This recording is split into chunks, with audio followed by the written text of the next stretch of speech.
Final Four game. Tough-nosed defense, take away the best players and the top scorers of each team, which both teams did very well. Their top scorer didn't get what he normally does. And top scorer is exactly the same. So I think great defensive plan by both teams. Hats off to Grayford. They really executed well. I mean, held us to our season low in a quarter. You know, that's stuff we're used to doing to teams, and they did that to us. And that's just hats off to them. Open it up for questions. Coach, what did they do in the second and the third quarters that just kept you guys from being able to put the ball in the basket? I think we've had teams play us physical, but I never had officials that allowed them to play that physical. And I think that football that they were playing on us allowed us to just really, it fatigued us. It fatigued us to the point that we wasn't executing on the offensive end. So I just kind of went to a strategy where we kind of just spread it out a little bit. And by me doing that, it just kind of took us out of our mojo. But just that physical play that they were doing and the officials allowing them to do it without calling anything, and just looking at this foul count, it's ridiculous that that was allowed in a state game. Are you surprised, or not surprised, but did you get a feeling out there at times that it was like 8 on 5? Yes, sir, I did. I mean, I even called the timeout to the coaches yelling, get physical, knock them down, and our kids are getting knocked down and nothing's being called. And that was kind of frustrating. I had to try to keep our kids level-headed. So when we had that nice cushion, I tried to bring it out and slow it down to make them come out and get us. But it just, that physical play just really, that's got to be taken care of when you get to this level.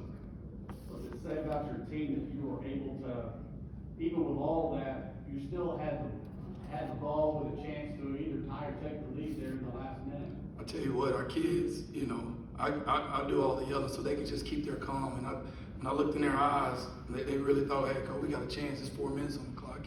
And they kept fighting. We turned the ball, having to turn the ball over.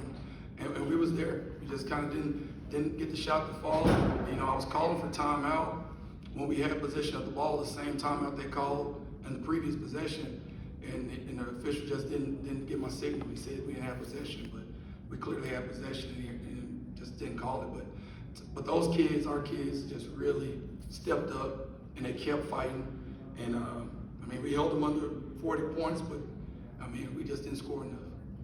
Coach, what does it speak on how the brotherhood of this team, how they fought adversity throughout this whole game, and how they stuck together and didn't fold, and MJ was still out there being the leader?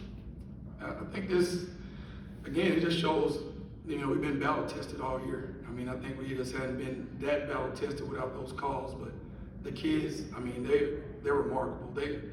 They play football, and we played with only 7 kids this year. And then they had to turn around 2 days later and go to Texarkana and play against Magnolia, Arkansas, who is a 4A school and undefeated, Gatorade Player of the Year, Arkansas commits, and had to go right in there. And now that we're done after spring break, they have to go into track. So it shows a true testament of what these kids really do. They play football, they turn around and have to play basketball, and now they're gonna get ready to compete for state and track. So that right there tells you a lot about the fight that these kids have. Can you speak on MJ Thomas? I heard he was very vocal, encouraging his teammates out there, making sure everybody's on their defensive assignment. So what does it speak to have a person like that takes leadership on the defensive end? Well, MJ that's him. He loves to talk. He's talking in practice. He's a leader. He's a leader, and it just doesn't happen overnight. He really pushes himself, and whatever he pushes his team, he requires that much more of himself. He wakes up at 5 in the morning. He's getting shots in before anybody else. He does that all the time. So when he was doing it on the court, I just had to calm this down a little bit, but he was really into that moment.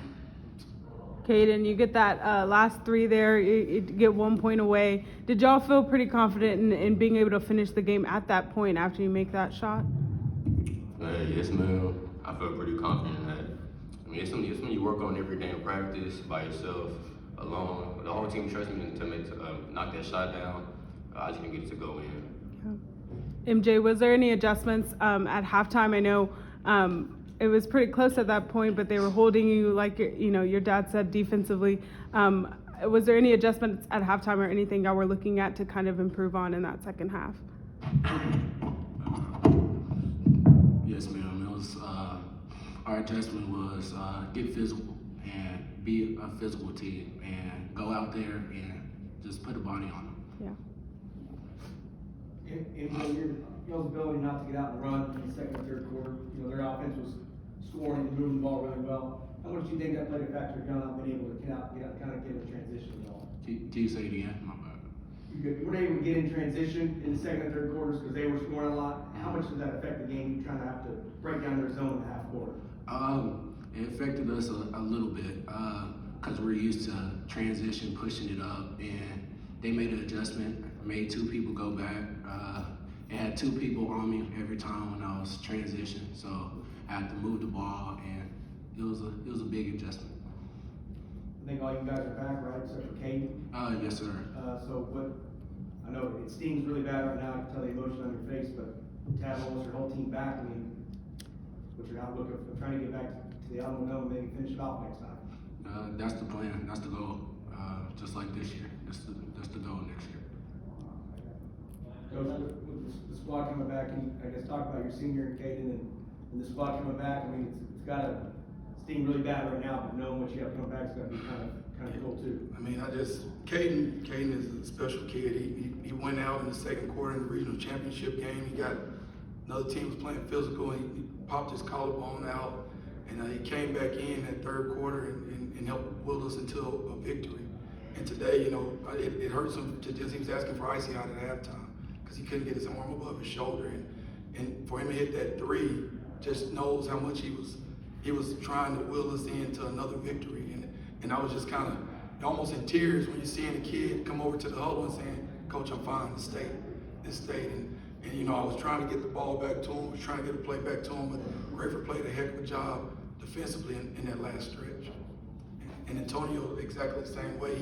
He's dealing with back pain since football, and got toward all shots and everything, taking ibuprofen, just willing himself in, and just got so many injuries.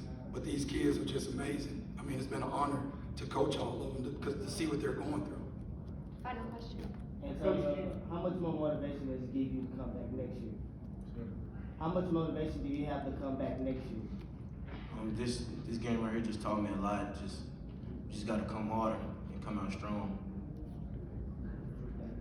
Coach, can you also touch again on the fact that you've got most of the guys back except for Caden, just how this will, spur you on in the off season to drive you to get back here next year? I think it's going to drive us tremendously. We had two managers on the benches in the 8th grade that had a pretty remarkable junior high season, so they got to get a taste of this Alamo Dome. And the team that we have, I know that now they see hard work pays off, and we're just right there. And to get this close and taste it, I think the hunger, and you can see the emotions of our players, they're going to be ready.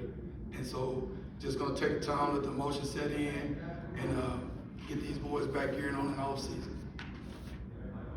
Family, and then number 24, senior Mark Matthews, and then my sidekick, my son Jake Bell. All right, and Coach, just your thoughts on today's victory. Oh, it was a war. We knew it was going to be. We knew that it was going to come down to defense. I mean, we've preached it all year long. My philosophy has always been in the playoffs that a good defensive team's going to have the opportunity to at least win the game. And so we've harped on it pretty hard all year long, and it came to fruition today. And if we hadn't guarded today, we'd have lost. So, we had the last possession. I think Trent was on a heck of a job. And so it just came down to defense today. We'll open it up for questions. Coach, Yeah. I know they played that 1-2-2 defense. Was the game plan, looked like the game plan was to get MJ Thomas out on the perimeter to open up the lane. Was that kind of the game plan for y'all? Well, yeah, we really wanted early in the game to obviously try to go opposite of him or attack him to get around him. And we were trying to run some of our stuff to get some layups early. And they did some stuff that hurt us a little bit. And so we eventually ended up having to just kind of play. And so we did a good job of that early Trent did a great job of